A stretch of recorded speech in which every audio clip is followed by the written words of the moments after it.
remontoimaan taloa, siis kerrostalo, niin kuin se koko talo, ne kaikki ihmiset, tai voi olla tämä remonttifirma, se yritysfirma, joo, alkoi remontoimaan taloa, kyllä, koska se kestää se 6 kuukautta tai joskus enemmän. Joo. Kyllä. Onko kommentteja? Mitä esimerkiksi aloin plus infinitiivi myös? Joo, no sit voi sanoa, että aloin soittaa, eli se on aivan sama. Tässä tehtävässä meillä oli tuo maan määrä, se on vähän vaikeampi. Jos on infinitiivi, niin minä aloin soittaa pianoa. Tai sitten tästä infinitiivi on remontoida perusmuoto. Infinitiivi on verbin perusmuoto. Ja tässä sitten sama remontoida, eli se on sama. Niin kuin nämä esimerkkilauseet. On ihan sama. Voi olla opiskella tai opiskelemaan. Olkoon. Joo, tämä on ehkä vähän helpompi. Alkaa ja aloittaa on tosi sama. Se on tosi sama. Voi sanoa myös, että minä aloitin pianon soittamisen vuosi sitten.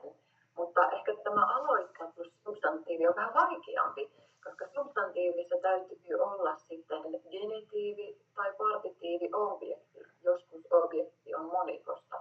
Se on vähän vaikeampi, mutta nämä on vähän helpompia. Alkaa ja aloittaa on ihan sama asia. Se voi olla substantiivi, joka loppuu mineen, opiskelun tai opiskelemisen. Täytyy ajatella, onko objekti genitiivissä vai partitiivissä vai onko se monikko. Joo. Se on sama, mutta mikä ero? Idea on ihan sama, alkaa ja aloittaa. Voi sanoa, että esimerkiksi mä alan tehdä kotitehtäviä. Nyt mä alan tehdä kotitehtäviä.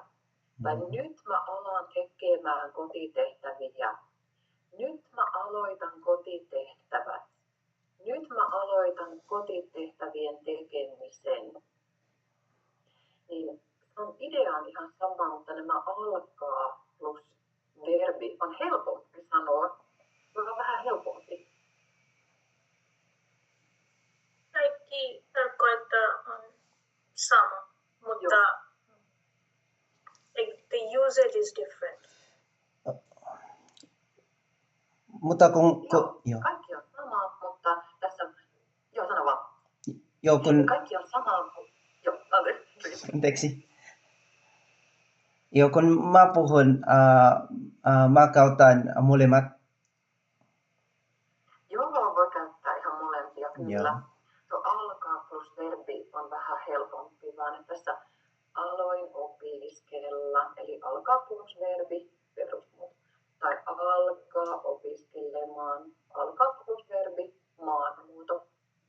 Ja sitten tuo aloitan, sitten nämä taas on substantiiveja.